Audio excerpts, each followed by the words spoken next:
এই বিপর্যয়কর অবস্থা এখানে দেখার জন্য এই প্রতিষ্ঠানটিকে যেভাবে আগুন জ্বলছে এটা কোনোভাবে গ্রহণযোগ্য না। আমি নিজে একজন ব্যবসায়ী, আমি পোশাক শিল্প ব্যবসা করি। 2003-এ আমি বিজিএমের প্রেসিডেন্টও ছিলাম। এই এলাকায় গাজী সাহেবের বিরুদ্ধে 8-এও আমি নির্বাচন করেছি, 18-তে নির্বাচন করেছি। উনি আমার প্রতিদ্বন্দ্বী ছিলেন, উনি আওয়ামী লীগ করতো, আমি বিএনপি করতাম। তার মানে এই না যে ওনার শিল্পের সাথে আমার কোনো বিরোধ আছে। ওনার শিল্প এখানে হাজার হাজার মানুষ কাজ করে, এখানে যদি 20,000 মানুষ কাজ করে, তার প্রতিজনকে যদি আমি 5 দিয়ে গুণ করি তাহলে লক্ষ মানুষের রুজির ব্যবস্থা এখানে আছে। এই কারখানা তো আওয়ামী লীগ আর বিএনপির না, এই কারখানা রাষ্ট্রের গাজী সাহেব প্রতিষ্ঠা করছে। গাজী সাহেব তো আজকে এই কারখানা পুরো গেলে না খেয়ে থাকবে না, না খেয়ে থাকবে, কষ্ট পাবে। হাজার হাজার লক্ষ লক্ষ পরিবার মানুষ তারা আজকে খাইতে পারবে না, পড়তে পারবে না, বেতন পাবে না। এই অবর্ণনীয় কষ্ট, এই জন্য তো এই বিপ্লব হয় নাই। বিপ্লব হয়েছে এই দেশে একটা সংস্কারের জন্য, গণতান্ত্রিক শাসন ব্যবস্থা কায়েম করার জন্য, দেশে শান্তি প্রতিষ্ঠার জন্য। কিন্তু এইভাবে একটা শিল্প প্রতিষ্ঠা আগুন দিয়ে ধ্বংস করে এখানে তো শিল্পে কোনো শান্তি আনা যাবে না। উৎপাদন ব্যাহত হবে, অর্থনীতি ভঙ্গুর হবে, অর্থনীতি আরও খারাপ হবে। সুতরাং এই অগ্নিকাণ্ড আমি কোনোভাবেই সমর্থন করি না। গাজী সাহেব যদি অন্যায় করে থাকে, উনি গ্রেপ্তার হয়েছেন, দেশে আইন আছে, প্রচলিত আইনে ওনার বিচার হবে, উনি দোষী হলে ওনার সাজা হবে। কিন্তু ওনার কারখানা পুরে তো ওনাকে সাজা দেওয়ার কোনো দরকার নাই। আমি আজকে আপনাদের কাছে স্পষ্ট করে বলতে চাই, এখানে কোনো রাজনৈতিক নেতাকর্মী এই লুটপাটের সাথে, অগ্নিসংযোগের সাথে আমাদের কোনো নেতাকর্মী জড়িত না। এখানে বহিরাগত কিছু লোক, যারা স্থানীয় প্রশাসনের কাছে আবেদন জানাবো, আপনারা এই লুটপাট অবিলম্বে বন্ধ করে যেটুকুই কারখানা অবশিষ্ট আছে সেটুকু রক্ষা করা যায়। আমাদের পক্ষ থেকে রাজনৈতিক কর্মী হিসাবে যতটুকু এটাকে রক্ষা করার জন্য যে উদ্যোগ, যে ব্যবস্থা নেওয়া দরকার, সেই সাপোর্ট আমরা দিব। কিন্তু এই প্রতিষ্ঠান থেকে বাকি যেটুকু আছে ওইটুকু রক্ষা করতে হবে। এই প্রতিষ্ঠানটি টিকে থাকুক, আমরা এটাই চাই।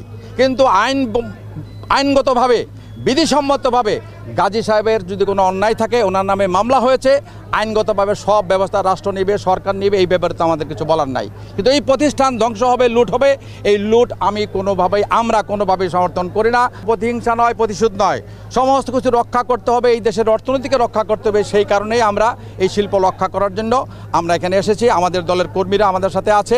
আপনারা যারা মিডিয়ায় আছেন, আপনাদের ভূমিকা আজকে অনেক বেশি দরকার এই প্রতিষ্ঠান এই সময়টুকু অতিক্রম করার জন্য, গণতন্ত্রে ফিরে যাওয়ার জন্য আপনাদের ভূমিকা প্রয়োজন। আপনাদের এই ছবি যদি আজকে আপনারা প্রকাশ করেন, এই ছবিটা কিন্তু আন্তর্জাতিক বা বিদেশিদের কাছে যাবে।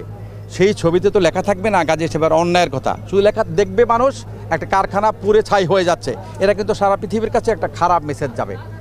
তার মানে এখানে শিল্প কলকারখানা নিরাপদ নয়, শ্রমিকদের জীবন নিরাপদ নয়। তাহলে কিন্তু এখানে কোনো অর্ডার আসবে না, ব্যবসা হবে না, সব কিছু বন্ধ হবে, শ্রমিকরা বেকার হবে। এই অবস্থা আমরা কোনোভাবেই চাই না। এই অবস্থার অবসান চাই। এই অবস্থায় যা আমাদের পক্ষ থেকে স্থানীয় হিসাবে আমি কাজী মনির আপনাদের কথা দিচ্ছি, এখানে যখন আপনারা যেইভাবে চাইবেন, আমি গাজী সাহেবের এই শিল্প রক্ষা করার জন্য আমরা চেষ্টা করব। আনন্দ মিছিল ওনার বিরুদ্ধে রাজনৈতিকভাবে হতে পারে, ওনার বিরুদ্ধে তো ওনার কারখানার আনন্দ মিছিল করে লুট করার জন্য তো কেউ আসতে পারে না। আমি আপনারা 100% নিশ্চিত করতেছি, আমাদের দলীয় কোনো লোক এই লুটপাটের সাথে সম্পৃক্ত নয়, কোনোভাবেই নয়। এটা আনন্দ মিছিল হইতেই পারে, সারা বাংলাদেশে এরকম হয়েছে তো। সালমান রহমান সাহেবকে গ্রেপ্তারের পরে ওনাকে কোর্টে নেওয়ার পরে ডিম মারছে, জুতো মারছে, সেটা ভিন্ন ইস্যু। কিন্তু আমি তো গাজী সাহেবের এই গ্রেপ্তার, এটা জেলখানায় যাওয়া, রিমান্ডে যাওয়া, এটা নিয়ে রাজনৈতিকভাবে কর্মীরা উচ্ছ্বাস করতেই পারে। গত 15 বছর, 16-17 বছর আমাদের নামে লক্ষ লক্ষ বা বিএনপির নেতা কর্মীদের নামে মামলা হয়েছে। আমার নামেও 35-36টা মামলা হয়েছে। এই মামলা তো ওই সময় হয়েছে। ওই সময় হয়ে থাকলে এর পিছনে ইন্ধন কার, এটা তো নাম বলার দরকার নাই আমার।